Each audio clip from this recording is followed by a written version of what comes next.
Praise the lord. ಸತ್ಯವೇದದಲ್ಲಿ ದೇವರು ಬಹಳಷ್ಟು ಮರಗಳನ್ನು ಉಲ್ಲೇಖಿಸಿದ್ದಾರೆ.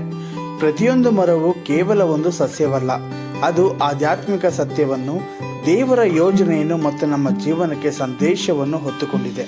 ಇಲ್ಲಿ ನಾವು ಸತ್ಯವೇದದಲ್ಲಿ ಉಲ್ಲೇಖವಾದ ಪ್ರತಿ ಮರದ ಪರಿಚಯ ಹಾಗೂ ಅದರ ಆಳವಾದ ಆಧ್ಯಾತ್ಮಿಕ ಅರ್ಥವನ್ನು ತಿಳಿಯಲು ಪ್ರಯತ್ನಿಸೋಣ. ಬನ್ನಿ ಈ ವಿಶೇಷ ಸರಣಿಯನ್ನು ಪ್ರಾರಂಭಿಸೋಣ.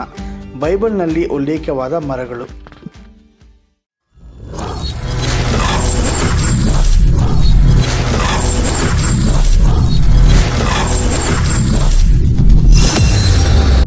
ಏದೇನ್ ತೋಟದಲ್ಲಿ ದೇವರು ನೆಟ್ಟ ಎರಡನೇ ವಿಶೇಷ ಮರವೇ ಒಳ್ಳೆಯ ಕೆಟ್ಟುದರ ಅರುಹನ್ನು ಹುಟ್ಟಿಸುವ ವೃಕ್ಷ, ಅದುವೇ ಜ್ಞಾನ ವೃಕ್ಷ.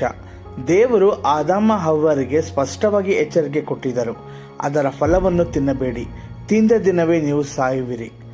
ಆದರೆ ಸಾತಾನನು ಅವರನ್ನು ಮೋಸಗೊಳಿಸಿ ನೀವು ದೇವರಂತೆ ಆಗುತ್ತೀರಿ ಎಂದು ಆಸೆ ತೋರಿಸಿದನು. ಅವರು ಆ ಫಲವನ್ನು ತಿಂದಾಗ ಪಾಪವು ಲೋಕಕ್ಕೆ ಪ್ರವೇಶಿಸಿತು. ಆ ಮರ ನಮಗೆ ಇಂದು ಕೇಳುತ್ತಿದೆ, ನಾವು ದೇವರ ಮಾತನ್ನು ನಂಬುತ್ತೇವೆಯೋ ಅಥವಾ ನಮ್ಮ ಸ್ವಂತ ಜ್ಞಾನದ ಆಸೆಗೆ ಬೀಳುತ್ತೇವೆಯೋ? ಈ ಸಂದೇಶದಲ್ಲಿ ಆಳವಾಗಿ ತಿಳಿಯೋಣ. ಸ್ನೇಹಿತರೆ ನಮಸ್ಕಾರ. ಸತ್ಯವೇದದಲ್ಲಿ ಏದೇನ್ ತೋಟದಲ್ಲಿ ಎರಡು ಮರಗಳು ನಿಂತಿದ್ದವು. ಒಂದು ಜೀವವೃಕ್ಷ, ಅದು ಶಾಶ್ವತ ಜೀವನವನ್ನು ಕೊಡುತ್ತಿತ್ತು.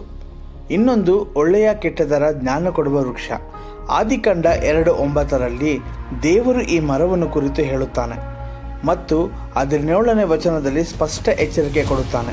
ಆದರೆ ಒಳ್ಳೆಯದು ಕೆಟ್ಟದ್ದು ತಿಳಿಯುವ ವೃಕ್ಷದ ಫಲವನ್ನು ನೀನು ತಿನ್ನಬಾರದು, ಅದನ್ನು ತಿಂದ ದಿನವೇ ಸಾಯುವಿ. ದೇವರು ಈ ಮರವನ್ನು ನೆಡಲು ಕಾರಣವೇನು? ಇದು ಮನುಷ್ಯನಿಗೆ ನಿಜವಾದ ಸ್ವಾತಂತ್ರ್ಯವನ್ನು ಕೊಡುವ ಪರೀಕ್ಷೆಯಾಗಿತ್ತು.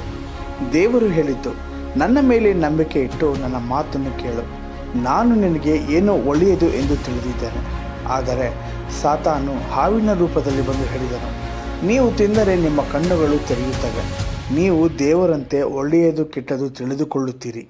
ಆದಾಮ ಮತ್ತು ಹವ್ವರು ಆ ಆಸೆಗೆ ಬಿದ್ದರು, ಆ ಮರದ ಫಲವನ್ನು ತಿಂದರು. ಅದರಿಂದಾಗಿ ಪಾಪವು ಲೋಕಕ್ಕೆ ಪ್ರವೇಶಿಸಿತು. ಲಜ್ಜೆ, ಭಯ, ದೇವರೊಂದಿಗಿನ ಸಂಬಂಧ ಚಿತ್ರವಾಯಿತು, ಮರಣ ಎಲ್ಲವೂ ಬಂದವು. ಸ್ನೇಹಿತರೆ, ಇಲ್ಲಿ ಆಧ್ಯಾತ್ಮಿಕ ಪಾಠವು ಬಹಳ ಆಳವಾಗಿದೆ. ಒಳ್ಳೆಯ ಕೆಟ್ಟದರ ಜ್ಞಾನವನ್ನು ಕೊಡುವ ವೃಕ್ಷವು ನಮ್ಮ ಜೀವನದಲ್ಲಿ ಇಂದಿಗೂ ನಿಂತಿದೆ. ನಾವು ಪ್ರತಿದಿನ ಆಯ್ಕೆ ಮಾಡುತ್ತೇವೆ, ದೇವರ ಮಾತನ್ನು ನಂಬುವುದೇ ಅಥವಾ ತಿಳಿದುಕೊಂಡು ನನ್ನ ಮಾರ್ಗವನ್ನು ಆಯ್ಕೆ ಮಾಡಿಕೊಳ್ಳುವುದೇ. ಸಾತಾನು ಇಂದು ಅದೇ ಸುಳ್ಳನ್ನು ಹೇಳುತ್ತಾನೆ, ನಿನಗೆ ಸ್ವಾತಂತ್ರ್ಯ ಬೇಕಾದರೆ ದೇವರ ನಿಯಮಗಳನ್ನು ಮೀರು. ಆದರೆ ದೇವರ ನಿಯಮಗಳು ನಮ್ಮನ್ನು ಕಟ್ಟಿಹಾಕುವುದಕ್ಕಲ್ಲ, ನಮ್ಮನ್ನು ರಕ್ಷಿಸುವುದಕ್ಕಾಗಿ. ಅವು ನಮ್ಮನ್ನು ನಿಜವಾದ ಸಂತೋಷಕ್ಕೆ, ನಿಜವಾದ ಜೀವನಕ್ಕೆ ಕರೆಯುತ್ತವೆ. ಹೊಸ ಒಡಂಬಡಿಕೆಯಲ್ಲಿ ಯೇಸು ಕ್ರಿಸ್ತನು ಈ ಮರದ ಪರಿಣಾಮವನ್ನು ತಿರುಗಿಸಿದ್ದಾನೆ. ಕ್ರೂಜೆಯ ಮರದ ಮೇಲೆ ಆತನು ನಮ್ಮ ಪಾಪವನ್ನು ಹೊತ್ತುಕೊಂಡನು. ಆತನು ಒಳ್ಳೆಯದು ಕೆಟ್ಟದು ಎಂಬ ನಮ್ಮ ಸ್ವಂತ ಜ್ಞಾನದ ಬಂಧನದಿಂದ ನಮ್ಮನ್ನು ಬಿಡಿಸಿದ್ದಾನೆ.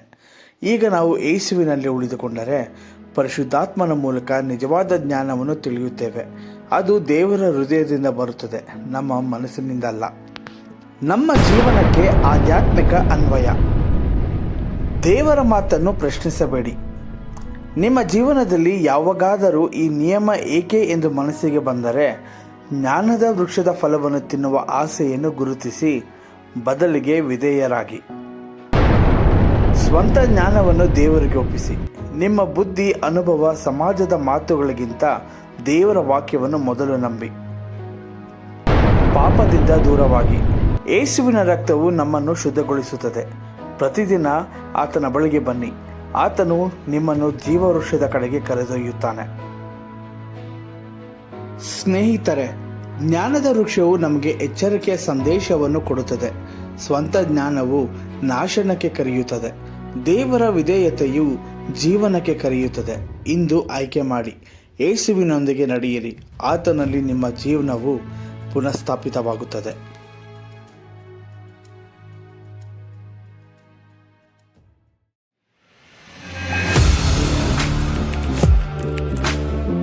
Audio Jungle.